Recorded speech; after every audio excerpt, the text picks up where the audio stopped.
Welcome to ReReview, where we watch movies from our past with a perspective from today.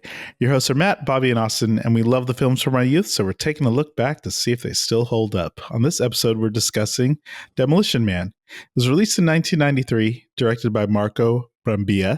It stars Sylvester Stallone, Wesley Snipes, and Sandra Bullock. This movie is a documentary about the history of one of the most lovable restaurants, Taco Bell. No, wait, Pizza Hut. No, wait. Now, this is a fair warning. We're spoiling a 31-year-old movie, so if you haven't seen it, we will be revealing key plot points. Boy, John Spartan is a character, yeah? When we think of like action movies and what else was happening during this time? Arnold's got his stuff going on. When was Die Hard? What year was that? That was early. Terminator 2 was around here.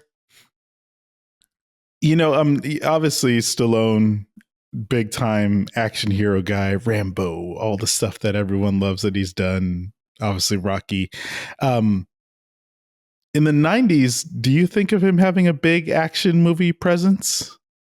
Yes, but it's weird because as we were watching this, I was thinking of the other, like the cliffhangers, what was it? Yeah. What was the movie Daylight? Yeah, Daylight, the subway one, yes. I was like thinking about all of the movies that he did, but it was like this weird type of movie. And I don't know if it was just him or if it was all of them.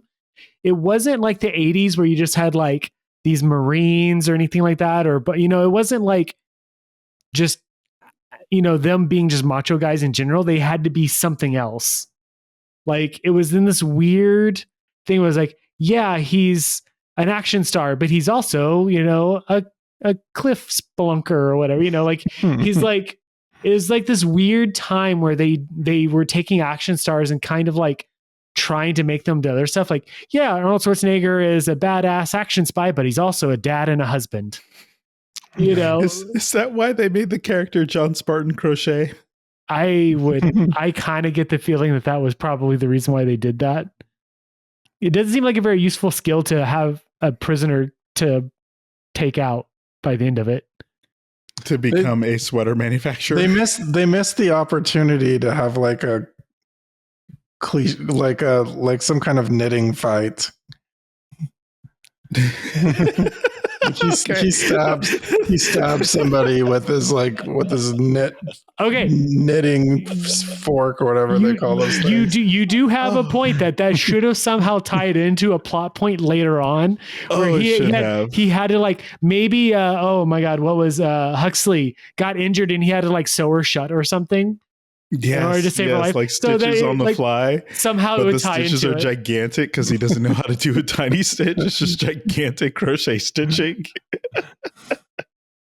With just cotton, so it's just absorbing into the skin. Okay, we're done talking about that. So this, I think time frame is always a thing. And I think when we look back at the some of the older films and we think about how people look into the future.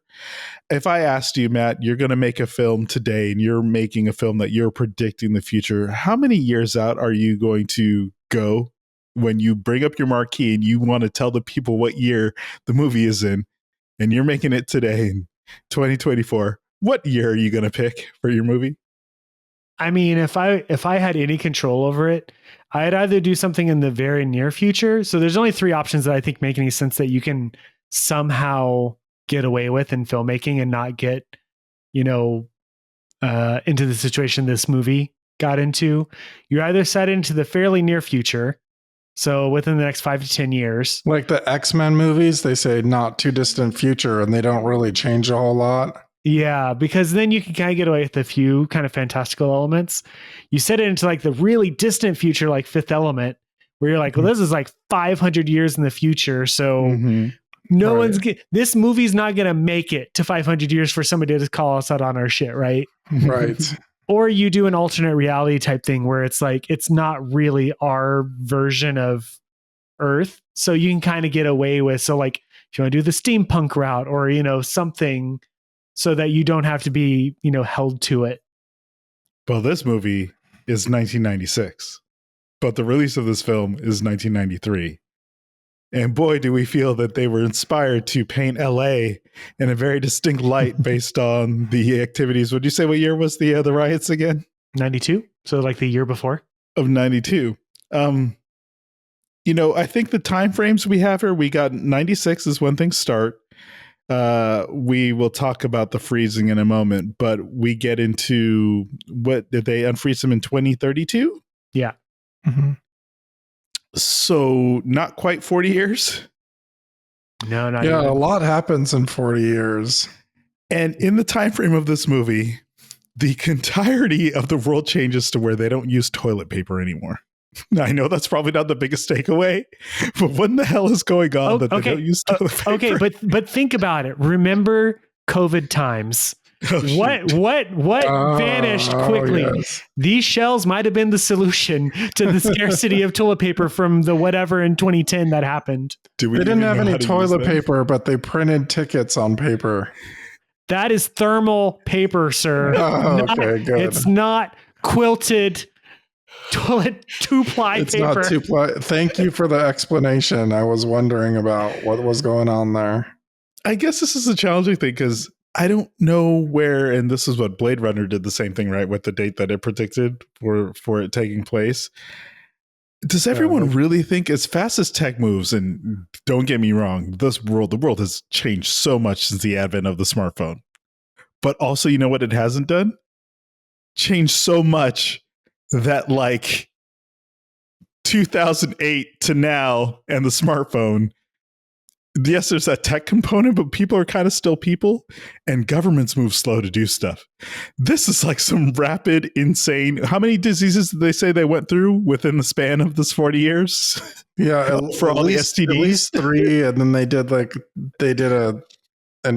multiple earthquakes. But I do want to mention something that they got right. Like some of the cars, and they had like self-driving. They weren't like Jetsons flying cars that probably would have been too expensive for the movie, but they had like 5 different models of red car of some kind of electric self-driving car, which I thought seemed feasibly close. Very, very explodable type vehicles. Apparently, you just have to shock it once and it explodes. So that's not too far off.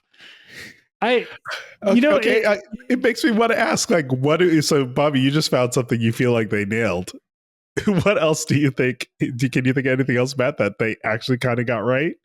Maybe FaceTiming? Yeah, they got the video conferencing. I mean, not exactly how it's done, but and I think that's the thing, right? Like you're talking about like how these filmmakers, script writers, filmmakers, whatever, kind of predict the future or try to. I think that the 80s and 90s were such a flux period. Like you're talking about since the advent of smartphone, they're talking about since the advent of the internet, when computers were like barely getting onto people's desks and car phones were the size of like, backpacks. And so as they were advancing from basically because technology didn't change drastically from the 40s to the 80s, but from the 80s to like the mid 90s was a crazy leap in technology and the hope for technology and where it could potentially go. Now, to their credit, there's not a single robot in this movie. No, yeah, good point. Oh, yeah, yes. And I feel like that's the one thing that now we have Roombas and we have the Boston Dynamics and shit's amazing, but they didn't go that route. So kudos to them. Most of their stuff was fairly grounded for the most part. To Bobby's point, the cars aren't terribly far off. Design-wise, not so much, but function-wise, they're pretty close. The video phones, we have video. This time period was very much about everyone. There were going to be no phone calls anymore. Mm-hmm. Now, if we really wanted to call them on, they predict the future, whatever, like The Simpsons or whatever, everyone would have been texting, not doing video calls. Everyone would have been terrified to do a phone call or a video call in the future. Everyone would be texting, but like they don't pick up the video call, but like, Carol, what up on text? That would have been the future.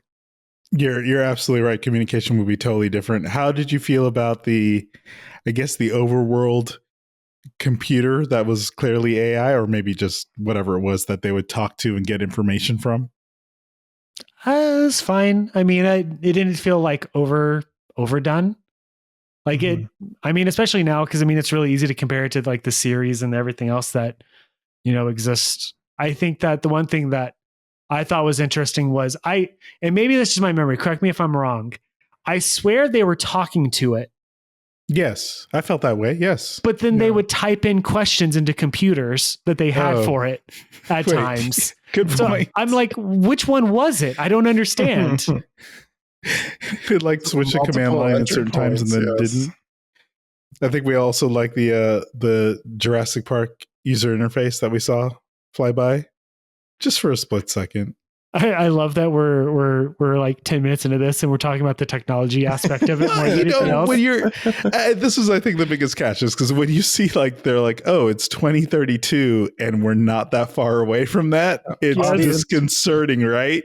Be prepared for 80 more minutes of tech talk before we even talk a word about the plot or anything else. Well, no, let's get into the biggest tech piece of all. In 1996, they can cryogenically freeze you. And they use it for criminals. Right. They use it for criminals. Not Walt Disney, not, what was it, Ted, what's his face, the baseball player or whatever, for criminals to freeze them so that they can give them knitting skills. Somehow that was the punishment for murdering 30 some odd people. How does the skill technology work? Is it like a chemical based skill that they like inject into the cryo fluid and then it like absorbs through their vein system? I want to know more. I do love this lore question. There's no way I know the answer to it. I will say this. This is the one thing I'll say about this movie and almost every other movie. Whenever they show the cryo freeze process, it never takes me out as much as like other technologies will. Maybe because it doesn't exist and it's so far fetched that, because like if I see the stuff that was in Alien or whatever, wherever they go into hibernated sleep or they go into cryo freeze, like all this stuff that happens, or, like Idiocracy, like all this stuff that happens where they go into some sort of hibernation, it never takes me out. And I remember the first time I watched this, I wasn't completely against the method that they used. The only thing that blows me away is the fact that, they had that technology and that little blue, the little blue ball that it's the equivalent of whenever you're chewing spearmint gum and drink a Sprite. That feeling is what happens when that ball hits the water. Yeah. Like I could have made weapons out of that. Can you imagine just launching 1,000 of those at an enemy? Right. It felt pretty carbonation, or wait, no, not carbonite, like the Han Solo freezing kind of situation. And then I'm pretty sure for the ending freeze point, they just did like a freeze frame. Yes.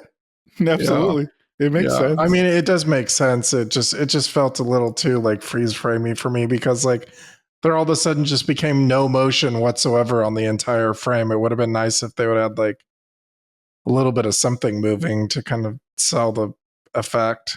Well, I thought it was such like a violent process because they're basically drowning as they get frozen. Man, that seemed terrifying. At first I thought, man, it'd be nice to just like get into a comfortable position instead of this awkward like clawing out of the thing. Anyways, we can move on. Okay, but no, I mean, to it's in world or whatever. How does the appeals process work when you're freezing criminals?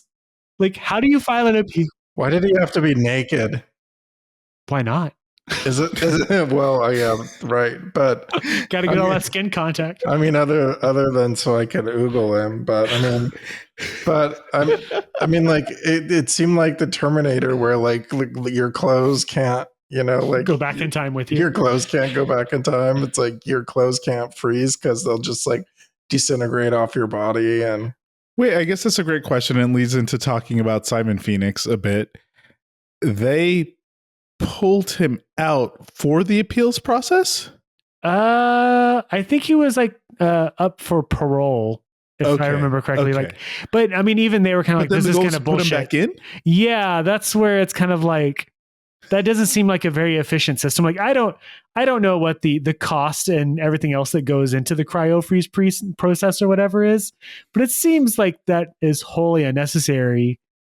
In that, like what were they expecting? Like, if the process works, so if we completely ignore the whole hackery that happens with Simon, is it to pull them out to see if they've been corrected, to rehabilitate if they can it? Start knitting? Yeah, like I know they give them like a ball of yarn and be like, "Go for it, champ." No, that's a good point. That's got to be it, right? There's no other in-world way that they would do it. My guess is in reality, just plot, right? You should have like a time frame that you establish that they should be rehabilitated based on the machines. You know, whatever. The other thing I'm going to ask is, how do we feel about the transition of this very violent, chaotic LAPD, which John Spartan was a part of, and he became the Demolition Man because he was creating chaos, to the very sterile version who, once Simon Phoenix is released and is committing 187s through the entire world, they just reacted like they were a call center. Yeah, it was a little much for me. I don't know. Something about it felt off. Like I felt like it could have been done like more effectively. I mean, I know it was a story mechanism to put the guy in a fish out of water kind of circumstance, but anybody out of time is a fish out of water. I don't think it needed to be the way it was. Well, so, okay. I mean, I understand like the whole like utopian kind of situation. I liked that, but I just don't like the way that it was executed. But here's the thing that throws me for a loop, right? So if I compare this to another scenario, so the whole situation for this is, and this is what you can get away with these scenarios generally, is there was a catastrophic event throughout the, I'm assuming the world, but at least the LA, California area. That right? makes sense to me. I understand that part. But like here's where it is, right? Like there's another very similar use case for this, which is Star Trek. Star Trek had essentially a World War III or whatever, which takes out everything. They start over again. They get rid of, cash. Everything's, honor and, merit and credit based or whatever, as far as like you do stuff and that's kind of your job. And it is a utopian world for the most part, but they're not so sterile. But the thing that throws me for the biggest loop is there's a large gap between those two things in Star Trek. There are people who are alive and adults before this happened, and they're still around. You can't tell me they all, after going through end times, decided they were all going to be Mr. Rogers. Credit system be damned. Oh shit, it just beeps. Crap. The paper came out just now. $1. So like there's no way. Like if I know anything about America, you tell them to do anything and they will not do it. Right. So there's no way the people that were still alive adhered to the system. The kids, sure. Right. That's why I think like it was one small community where they were trying to make a utopian society based on rules and everybody else was just chaos. So I feel like I hear we want a prequel to see the world burn. What creates the character of Lenina Huxley, right? That's what you want to see, the origin story of Lenina? It is an interesting question how she even has access to it. Like it feels like how in a world where you're against violence and profanity and everything else is even the poster of Lethal Weapon not contraband? Right. Let alone being able to watch the movie or a Jackie Chan movie or anything like that. And that was in her office at the police. Yeah. Wait, why does she have such a big office? They don't need very many police, I guess. So now I think I'll ask in terms of the dynamics between these characters, because we obviously know they're setting up John Spartan and Lenina the whole time, but let's go protagonist, antagonist. How do we feel about John Spartan versus Simon Phoenix? Fine. Yeah, to be honest, like in the grand scheme of things, and I don't know if it's because obviously, and I'd be very interested on the behind the scenes of this, of what was on the page versus what Snipes brought to the character of Simon. Like was he, because I mean, I can't remember who he reminded me of, but he very much had like a vibe of, because I mean, he's wearing like neon orange netting. He has platinum blonde hair. He's got this very jokester mentality. And my guess is it was very much to counteract the seriousness of Stallone, because he always pays this. Yeah. Dennis Rodman-esque. Like my guess is it's supposed to be a counteraction to that, but like it didn't really play as well as I think it probably did, to the extent of I'm curious if those two actors even got along on set. Like I'm assuming they did not. They just it doesn't feel that way. No. But then also with the writing, it was like he needed to be a one-liner machine. Yeah. That like every bit of dialogue was just kind of a quip and not anything that was real, it felt like. Yeah. And sometimes I think that works. I think They're obviously, especially the action stars from the 80s, you have a lot of like Arnold Schwarzenegger one-liners, right?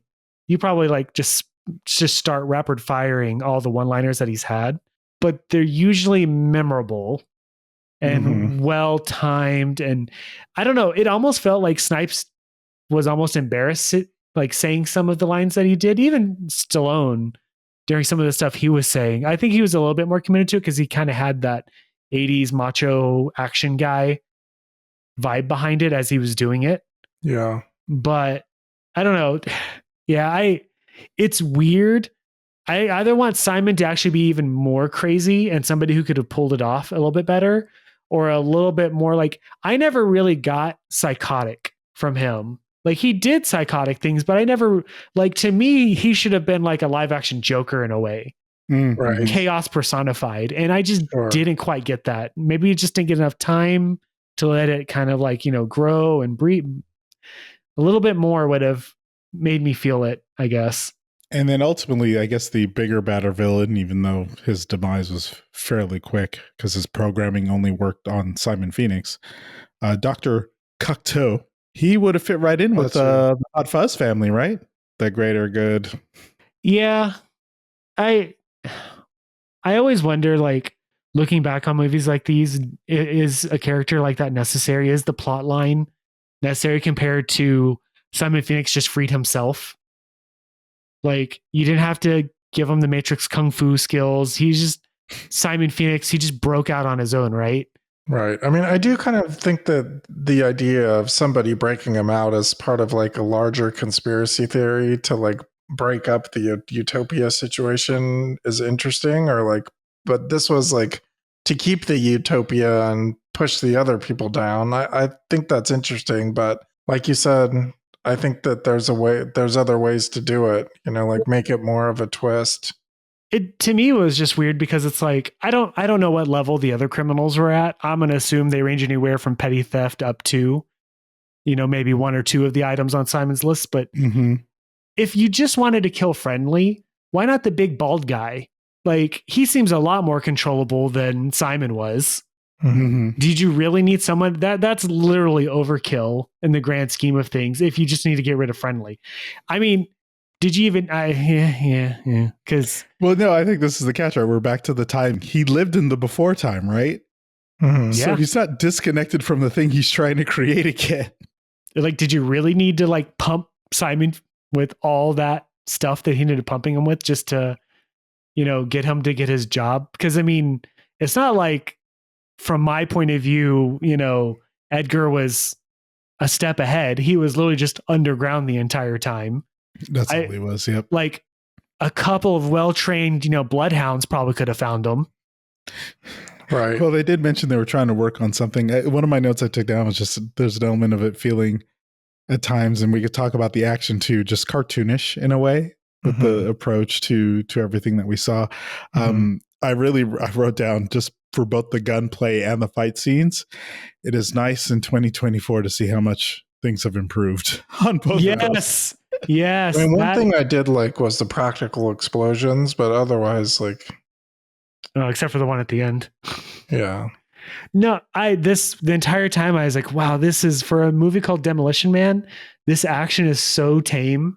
Wasn't it though? Right. Like, it was like coordinated, like sweep kicks and like all this slow too, really slow, because they weren't cutting the camera the way they do today to kind of bring that flow of energy into the fight scenes. So it was just like, oh man, this is again, I was thinking we've improved a lot since then. YouTube videos did crush this movie when it comes to action. Yeah, I mean, I wish they would have done a little bit more creative weapons. I mean, they had the ray gun, but like that's just like a standard sci-fi gun. Like, it would have been really fun if they would have had something, like you said, like the freezing mechanism could have been a weapon. Or is this just a director issue? Like, maybe the director just lacked experience with action, and like a different director, like the director's the guy who did Heaven's Gate.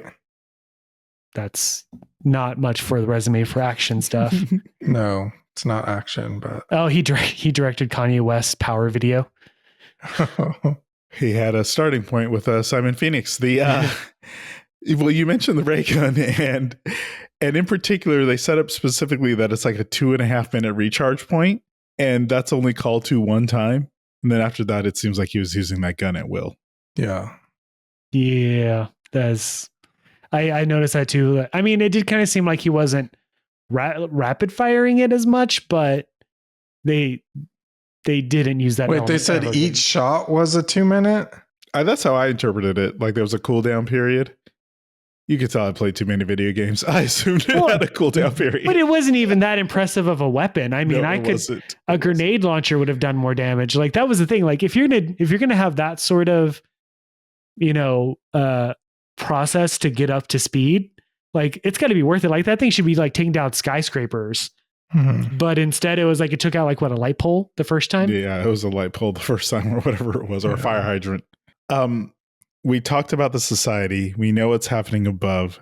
How do you think the choosing of who was up above and who was down below came into play? I kind of assumed the way that Edgar presented it wasn't that was somehow like a banishment, but rather like literally they just like took off on their own because they just couldn't handle the way society was. It's not a class thing. All the rich people stayed up. I think that's probably a huge part of it, but I don't think that they forced them down there. I think they just kind of. But then again, I guess that's defining force, right? Mm-hmm. If they can't afford houses up above, then where else can they go, right? Besides down below. Which gets us to talk about the important thing here. Taco Bell and Pizza Hut. Oh God, there was some research that had to happen here.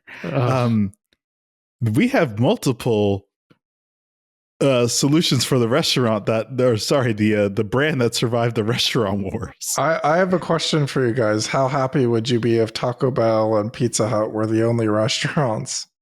Well, KFC would have to be in there too because this is all Yum Brands, right? Oh, right, yeah. Wait, did they own no more back Coke? then? It's all Pepsi. Oh, they may not have had. Shit, you're right. It'd only be PepsiCo. Oh no, I can't do that. My goodness. I know I'd probably be unhappy in that world. So you get Pepsi and you get Twizzlers and like, no. Matt, are you happy with the Taco Bell world? I mean, it could be worse, I guess. I mean, but wait, like this is prime Taco Bell. This is Yo Quiero Taco Bell time, right? Yeah, this is very true. But there's like fancy Taco Bells and like I assume there's like other ones that aren't so fancy. Are they all just like 5-star like lounge singing type restaurants? Well, and that's the thing, right? Like it's Taco Bell in name only. Because what was it? Huxley had said they're the only ones who survived the franchise wars, I think it was called. They're the ones who survived. So as a result, any restaurant from then on was called Taco Bell / Pizza Hut if you were watching in Europe. Mm-hmm.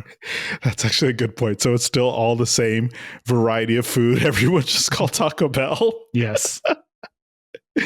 Would you like to go get some Chinese food Taco Bell? Would you like to go get some Peruvian food Taco Bell?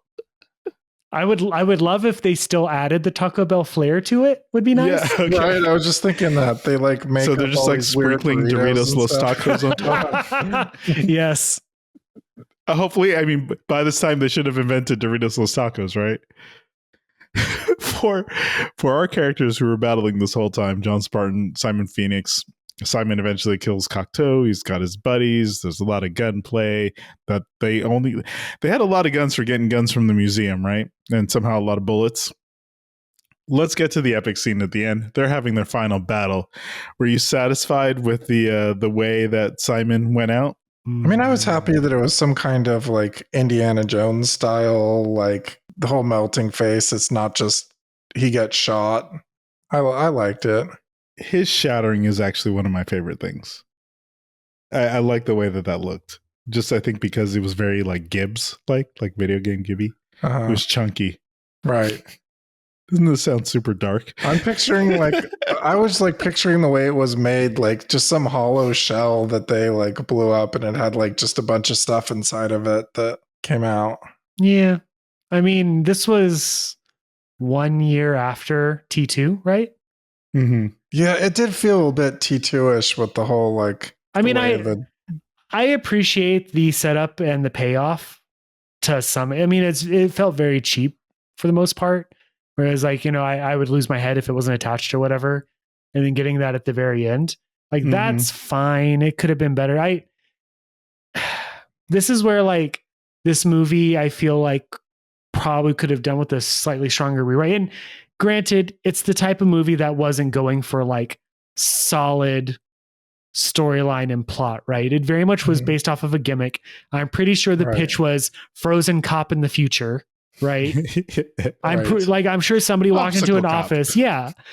They probably was confused, like, what, like a frozen cop, like literally like he's like an icicle the entire time, or I feel like there wasn't a lot of, you know, set up for the way that Simon got to where he was. And as a result, it didn't necessarily feel as earned the way that he did die. Because it started getting kind of iffy when the laser gun came out and he started doing the proton pack stream out of it. Gun? Yeah.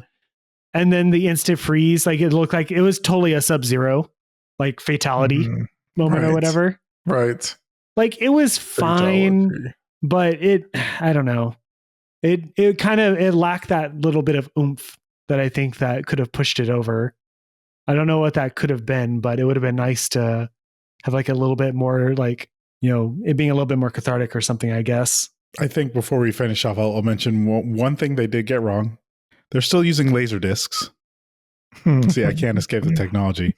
But you know what they got right? Sure seems like VR sex is a thing. Oh. The internet with a headset, they were pretty dialed in.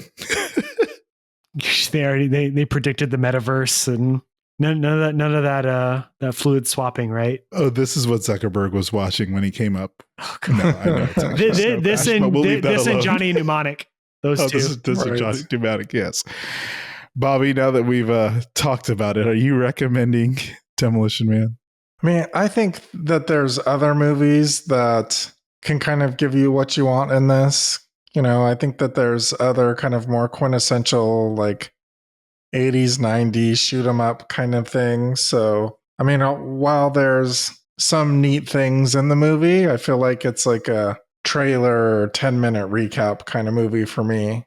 And I hate to say that kind of thing, but I just feel like it's missing something that I wish was there.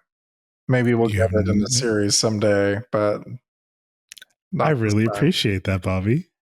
In my core, I'm so happy right now. Matt, are you recommending Demolition Man? I remember really enjoying this movie. I don't know if it's because I watched the movie magic of it, and so, like, I have a little bit more of a fondness for it as a result. Watching it, I did like that as well. I think that watching it now, I think that this is one of the few movies I kind of want to see remade. Yes, in a modern environment. Playing who? Oh, don't even. I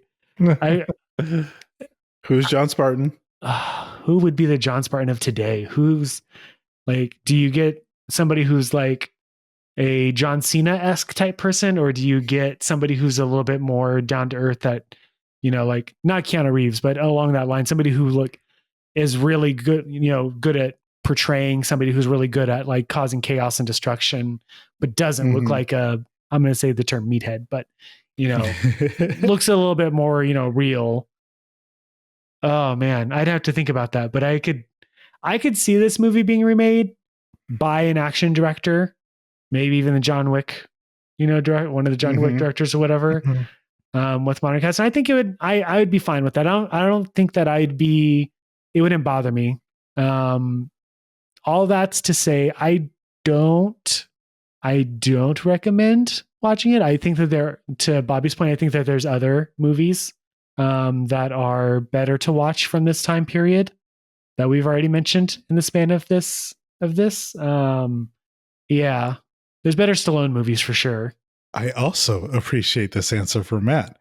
I'm going to be on the island by myself. Go get some Taco Bell, go get some Pizza Hut, throw it on, and just pretend you're living in the future while also having nostalgia berries for 90s past that just didn't exist in this movie, but did. And look, it's It's a film. And sometimes you got to watch movies that are marketing to you to smoke Marlboros and eat Taco Bell / Pizza Hut. It's popcorn, and it won't move you in the way other films can. Oh, this got me. As always, thank you for listening. And Bobby, Matt, you matched his meat and you really licked his ass.